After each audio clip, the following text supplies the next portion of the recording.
جن کا علاج جن سے ہوگا، یہ عددی تعویذ جو ہے نا یہ جائز نہیں ہے۔ پیشن گوئی تو ویسے بھی ٹھیک ہوتی ہے، علم نجات جائز ہے کہ السلام علیکم ناظرین، میں ہوں آپ کا میزبان عمر فاروق اور آپ دیکھ رہے ہیں میرا یوٹیوب چینل آگاہی 313۔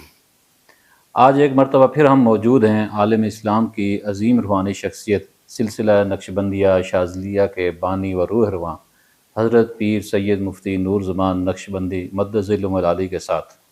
اس سے قبل بھی ہم نے 2-3 پروگرام کیے روحانی حوالے سے اور آپ نے ان کو بے حد سراہا۔ آج ایک مرتبہ پھر حضرت سے ان کے خیالات سے استفادہ کریں گے اور آپ کو بیش بہا معلومات انشاءاللہ فراہم کریں گے۔ تو سب سے پہلے حضرت کا شکریہ کہ انہوں نے ایک مرتبہ پھر ہمیں یہ موقع دیا کہ ہم ان کی جو خیالات ہیں یا جو بھی ان کی جو معلومات ہیں وہ آپ تک پہنچا سکیں۔ حضرت سب سے پہلا سوال تو میرا یہ ہے کہ آج ہم کریں گے کہ جو روحانی تشخیص ہے اور علاج کے جو مختلف طریقے ہیں ان کی شرعی حیثیت کیا ہے اور ان کے ذریعے سے یہ اعمال کرنا کیسا ہے۔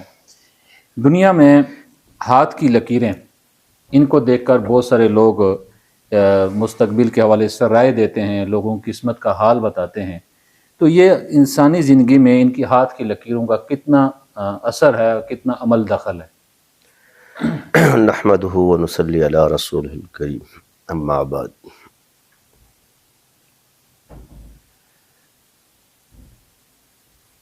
وہ کہتے ہیں قسمت کو ہاتھوں کے لکیروں میں تلاش نہ کر، تقدیر تو ان کی بھی ہوتی ہے جن کے ہاتھ نہیں ہوتے۔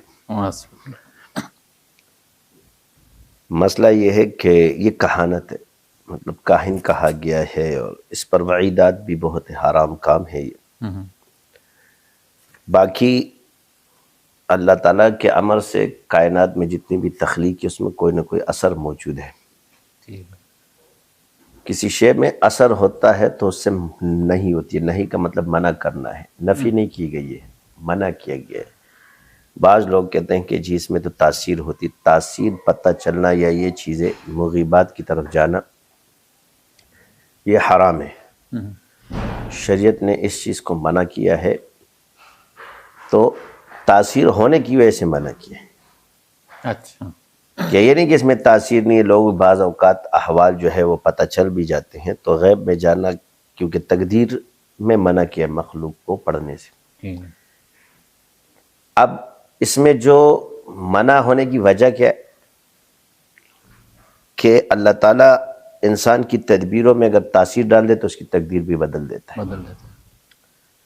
اب جب یہ شخص کوشش چھوڑ دیتا ہے اور یہ لوگ اس کو بتا دے بھائی تمہاری تقدیر میں یہ ہوگا وہ ہوگا، اسی طرح آپ موویاں ویڈیوز وغیرہ جو ہے نا اس پہ بنی ہوئی جو کہ غیر مسلم ہے اور مسلمان اس کا اثر لیتا ہے، تو یہ چیز ٹھیک نہیں ہوتی۔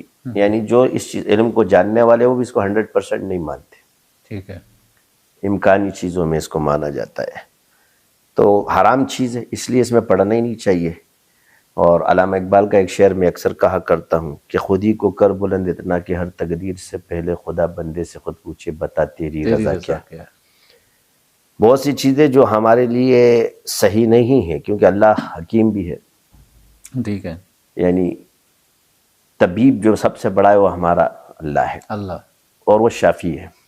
باقی لوگ تو علاج کرتے ہیں یا ہیلے حوالے بتاتے ہیں، مگر کرنے والی ذات تو اللہ کی ہے۔ جو چیز ہمارے لیے بہتر نہیں ہے وہ اس میں رکاوٹ آ جاتی ہے، اس کو روک دیا جاتا ہے۔ یہی وجہ ہے کہ لوگ ان چیزوں کے پیچھے پڑتے ہیں جن چیزوں سے انسان کو اللہ منع کرتا ہے اور اس میں ان کا فائدہ ہے، تو یہ حرام چیز ہے اور حرام ہی رہے گا، اس کو ہم کبھی بھی جائز نہیں کہہ سکتے۔ اس کے لیے جتنے بھی یہ ہیلے حوالے کرے، ایسے لوگوں کی دعا اور وعید بھی ایسی ہے کہ اللہ نے حضور نے فرمایا کہ وہ منکر ہے جو دین میں لے کر آیا ہو۔ ٹھیک ٹھیک۔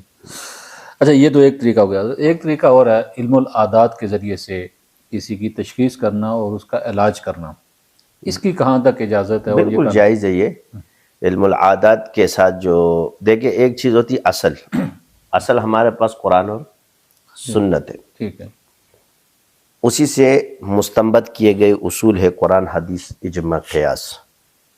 ان اصولوں کے تحت پھر مجربات کو پرکھا جاتا ہے کہ آیا یہ شرع میں جائز ہے کہ ناجائز ہے۔ تو اس کے لیے میں آپ کو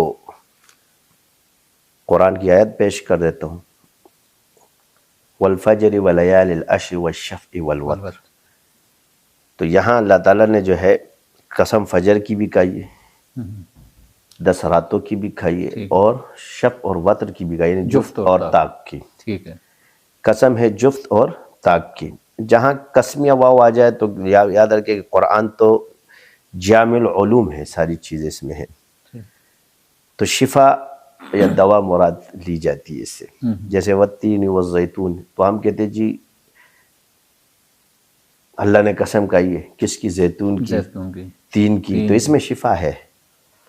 اب اس کو دوا بنانا یہ ماہر کا کام ہے. ٹھیک ہے، جس کو اللہ نے اس پہ اسرار اور رموز اور علوم اس پر کھولے، جیسے شہد ہے وہ شفاء للناس ہے، اور مختلف رنگوں کو اللہ نے خاص طور پہ اس میں ذکر فرمایا کہ وہ مختلف رنگ رکھتے. اسی طرح قرآن کی آیت ہے وَلِتَعْلَمُوا عَدَدَ السِّنِينَ وَالْحِسَابَ وَكُلَّ شَيْءٍ فَصَّلْنَاهُ تَفْصِيلًا. تو یہاں پر بھی عادات کو حساب کتاب سن اور حساب الگ بیان کیا ہے. عدد کو وَلِتَعْلَمُوا عَدَدَ السِّنِينَ، تو عدد کو بھی بیان کیا، پھر سالوں کے لیے ہے، پھر اس میں حساب بھی ہے. اب حساب کتاب اگر دیکھا جائے تو ہم پورے انسان کی جو باڈی ہے اس کی تفصیل عادات کے اندر ہے. وزن ہے اس کا، بلڈ پریشر لے لو 80 ہے، 120 ہے، شوگر کو لے لو 100 ہے تو اس کے اوپر 200 کے قریب جو ہے آپ کا یہ نارمل، یہ سب عادات سے شمار ہوتا ہے. آپ کا خون کا لیول اتنا ہونا چاہیے، آپ کے ٹمپریچر اس لیول کا ہونا چاہیے، یہ وزن ہے. سمجھ رہے ہیں آپ کو؟ تو اس میں مہارت جو ہے یہ مجربات میں سے ہے، اور مجربات کو شرع منع نہیں کرتی، لہذا جو اس کے ماہرین ہو جاتے ہیں تو وہ لوگوں کا اس سے علاج بھی کر سکتے اور تعویذات بھی بنا سکتے ہیں. مؤثر بھی ہے. ہاں مؤثر، کیونکہ اکثر تعویذ پہ یہ اعتراض کیا جاتا ہے کہ عددی تعویذ جو ہے نا یہ جائز ہی پیدا کی ہے بطور وسیلہ. ٹھیک ہے، مثلا ہم نے تو حضور کو نہیں دیکھا ہے، نہ ہم نے قرآن نازل ہوتے ہوئے دیکھا ہے، لیکن موجودہ دور کے نہ ہم نے حدیث کو دیکھا ہے، لیکن اس کا وسیلہ جو ہے علماء ہے. سمجھ رہے ہیں آپ؟ اب ان علماء کو پے در پہ تواتر کے ساتھ ایک سلسلہ آپ کی کڑی جڑی ہوئی ہے کہ وہ ہمیں سمجھا رہے ہیں حدیثوں کو یا وہ کر رہے ہیں، مدارس کا قیام ہے، تو یہ ایک بطور وسیلہ ہے. اب کوئی اس وسیلے کا انکار کرے تو اس کو قطعی طور پر عالم نہیں کہا جاتا، کیونکہ یہ اس کے لوازمات میں سے کہ ہم پیچھے سمجھیں، کیونکہ تواتر ہی ختم ہو جائے. ہماری اسناد جتنی بھی ہے، چاہے تصوف کی ہو، چاہے حدیث کی ہو، چاہے فقہ کی ہو، وہ متواتر سیدھا سند حضور تک جاتی ہے. جی حضرت، ہم نے دیکھا نا جیسے درخت ہوتے ہیں مختلف، وہ انسانی زندگی کے لیے بعض مضر ہیں اور بعض نفع مند بھی ہیں. بالکل، ایسے بھی ہم سمجھ سکتے ہیں مخلوق میں اللہ نے شر اور خلق، قل اعوذ برب الفلق من شر ما، آپ میں نے یہاں تبعیض میں بھی لے رہے تو بعض مخلوق میں شر ہے، بعض مخلوقوں میں اللہ نے شر رکھا ہے اور بعض میں فائدہ ہے. یعنی مخلوق میں انسان ہے تو اللہ نے اس میں نفع اور نقصان دونوں رکھے. اللہ ہمیں آگاہی کرتا ہے کس چیز کی، نفع کی بھی اور نقصان کے فائدہ، یعنی تقوی، اور وہ دونوں آپ کے اندر رکھا ہوا ہے. فجور کا الہام آپ کے اندر ہوتا ہے.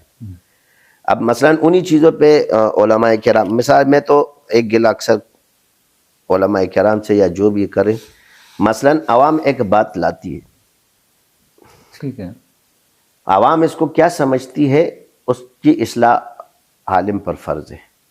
چاہے نہ کہ عالم اگر اس بندے نے عقیدت میں گمراہی کر دی تو انکار میں گمراہ ہوگا، کیونکہ آپ ان کو پر فرض ہے کہ آپ اعتدال کا راستہ اس کو بتاؤ، سیدھا راستہ، کہ بھئی یہ اتنا ٹھیک ہے اتنا اور اتنا غلط ہے.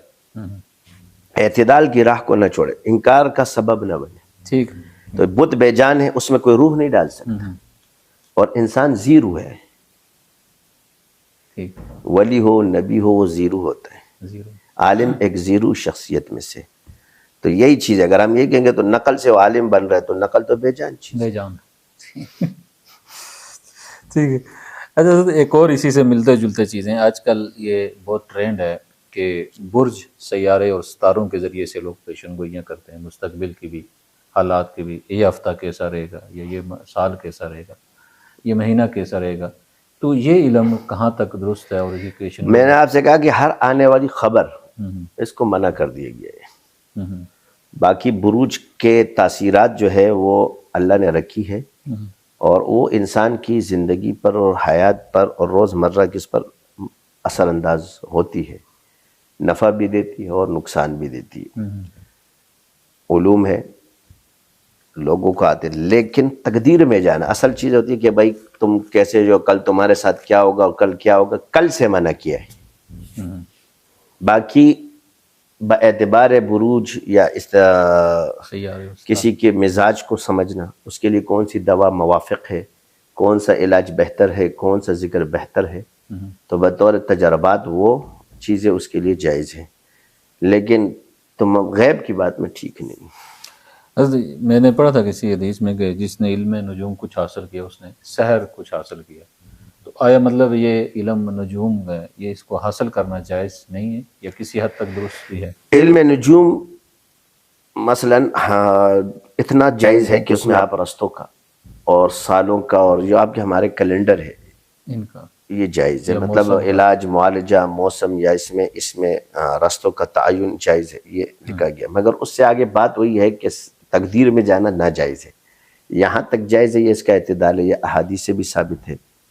تو اس وقت اس کا علم نجوم کا علم، ستاروں کا علم ہے، تو علم کتابوں میں آپ کو مل بھی جائے گا، حضرت عمر سے بھی سارے، تو اتنا نجوم سارے فقہا نے بھی اس کو لکھا ہے کہ جس سے سال کیلنڈر وغیرہ یا یہ چیزیں بنتی ہے وہ جائز ہے۔ لیکن آگے ہم کہتے ہیں کہ جس میں مزاج کا پتہ چل جائے، یہ دونوں ہم مزاج ہے کہ نہیں ہے، یا یہ مزاج اس کے موافق ہے کہ نہیں ہے، تو یہ چیزیں ناجائز نہیں ہوتی۔ مثلا بہت سی چیزیں ہم لوگ کہتے جی اس کے نقائص ہے، نقائص علت نہیں ہوتی، ٹھیک ہے، نقصان کو علت سمجھنا اس میں میری رائے ان سے بالکل مختلف ہے، کیونکہ نقصان بعض اوقات آپ کو حلال چیزوں سے بھی ملتا ہے، ہاں ایسا ہی، اس سے وہ حرام نہیں ہو جائے گی، ٹھیک، اور بعض چیزیں حرام جو ہوتی ہے اس کو تداوی بالحرام پر آپ نے تخصص میں پوری کتابیں پڑھی ہے، پورے باب باندھے گئے کہ تداوی بالحرام جو ہے وہ آپ کے لیے گنجائش کا اضطراری حالت کے اندر تداوی بالحرام کو جائز کرے، تو اس سے وہ حرام چیز حلال نہیں ہو جائے گی، نہیں ہو جائے، ایک گنجائش آپ کو دی گئی ہے کہ یہ بندہ مجبور ہے، مجبوری کی حالت میں یہ اس چیز کو استعمال کر سکتا ہے۔ تو ان چیزوں میں نجوم میں یا کسی بھی چیز میں اتنا کہ بھئی اس کی صحت کا پتہ چلے، مزاج کا پتہ چلے، یہ مزاجن بندہ کیسا ہے اور اس کے لیے کون سی چیز موافق آتی ہے۔ تجربے کی بنیاد پر بھی بہت سی چیزیں کھانے آپ کو جو ہے نا صحیح نہیں آتے، جیسے اب بلڈ پریشر کا مریض ہے تو اس کے لیے نمک جو ہے وہ نقصان دہ چیز ہے، شوگر کے مریض کے تو اس سے نمک تو حرام نہیں ہو جائے گا، اور اسی طرح شوگر جو ہے چینی شوگر کے مریض کے لیے بالکل ہی نقصان دہ کہلاتی، لیکن بس اوقات وہی شوگر جب کم ہوتا ہے اس کے فائدے کی چیز، بلڈ پریشر جب ہائی ہے اس میں نقصان دہ، لیکن بلڈ پریشر جب کم ہو جائے تو وہی نمک اس کی دوا ہے، یعنی اس میں وہ دوا بھی بن رہا ہے اور نقصان کا باعث بھی بن رہا ہے، لیکن اس کے لیے اللہ نے طبیب پیدا کیے کہ وہ آپ کے لیے وہ کرے۔ اس لیے کلی چیز کو مثلا ایک بندہ خود کہے بھائی جب شریعت میں ایک چیز حلال ہے آپ ہمیں کیوں روکتے ہو، یہ روکنا بطور طبعی ہوتا ہے، ٹھیک ہے، بطور حرمت کے نہیں ہے۔ بہت سی چیزیں مثال کے طور پہ شریعت میں جائز ہے، مگر ہر کسی کا وہ مکلف نہیں ہوتا، مفتی ہونا فتویٰ دے سکتے ہیں، مگر کیونکہ غیر عالم فتویٰ دے سکتے نہیں۔ ہیں۔ اچھا یہ میں ایک اور چیز اس حوالے سے پوچھ لوں کہ بہت سارے لوگ اس حوالے سے جو دنوں کا حال بتاتے ہیں یا سالوں کا حال بتاتے ہیں، ان کا حال یہ بتانا، یہ آپ نے کہا یہ جائز نہیں، لیکن لوگوں کا اس کو ماننا یا ان سے پوچھنا یہ کیسا ہے؟ دونوں، جب ایک چیز ناجائز ہے تو اس کا پوچھنا بھی جائز نہیں۔ ان کے پاس پیشن گوئیاں بڑی درست ثابت ہوتی ہیں، پیشن گوئیاں درست اس لیے ثابت، تو میں نے آپ سے کیا کہا، میں تو پہلے ہی آپ کو نجوم میں کہہ چکا ہوں یا کہانت میں کہہ چکا ہوں کہ اس کا یہ مطلب تو نہیں کہ منیات مانا نہیات میں سے ہے، نفیات میں سے نہیں ہے، نفی نہیں ہے اس کی، ٹھیک ہے، نہیں ہے، نہیں کا مطلب ہے روکنا، یہ چیز مت کرو۔ مثلا میں کہوں کہ جی خنزیر بھی گوشت ہے اور وہ جو ہے نا بکرے کا بھی گوشت ہے، تو دونوں تو گوشت ہے، گوشت، وہ بکرے کا گوشت پیٹ بھرتا ہے اور خنزیر کا نہیں بھرتا، وہ کہ بھائی یہ کیا ہے، دونوں تو ایک ہی طرح کے گوشت ہیں۔ وہ بھائی یہ اللہ کی حکمتوں میں سے ہے اور اس تک انسان پہنچنا ناگزیر ہے، لیکن جتنے ریسرچ ہوئی اس میں نقصان سب کے سامنے آ چکا ہے، تو اس کی وجہ یہ ہے منع کیے گیا، آپ کو پتہ تو چل جائے گا، بعض امکانی چیزیں ہیں پتہ چل بھی جاتی ہے، صحیح بھی درست بھی ثابت ہوتی ہے، لیکن 100% نہیں ہے. امکانی علم بولا جاتا ہے اس کو. یعنی وہ بھی کہتے ہیں کہ جی اس کا امکان ہے، فلاں ہے، یہ ہے. جیسے آج کل ہمارے تو کل کی خبر اس کو یقینی سمجھنا حرام ہو جاتا ہے، شرک ہو جاتا ہے کہ بھائی بس یہ جو بندہ بتا رہا ہے یہ خبر بالکل 100% جو ہے نا اب یہ ہو کے رہ گیا. ایسا نہیں ہوتا. اچھا، اسی سے ملتا جلتا میرے خیال میں آخری سوال کر لوں. مثلاً میں اگر اسی پر ابھی جیسے آپ کے یہ جتنی بھی پیشے وہ کیے گی پیشین گوئی تو ویسے بھی ٹھیک ہوتی ہے. جیسے حال بتانا فلاں وزیر اعظم ایسا ہوگا تو آیا عمران خان 10 سال رہے گا. آپ نے یہی سارے بیٹھے تھے نا میڈیا پہ چانگے مار رہے تھے. آئے گا جیل جائے گا تو جیل چلا گیا. غیب کی کہانی. بسا اوقات ایک غیر اختیاری طور پہ اہل اللہ پر یا کسی پر اللہ عالم کشف میں کوئی چیز کھول دے تو اس کے اختیار میں ویسے بھی نہیں ہوتی، کیونکہ کشف غیر اختیاری ہے اور یہ چیز اختیاری ہے.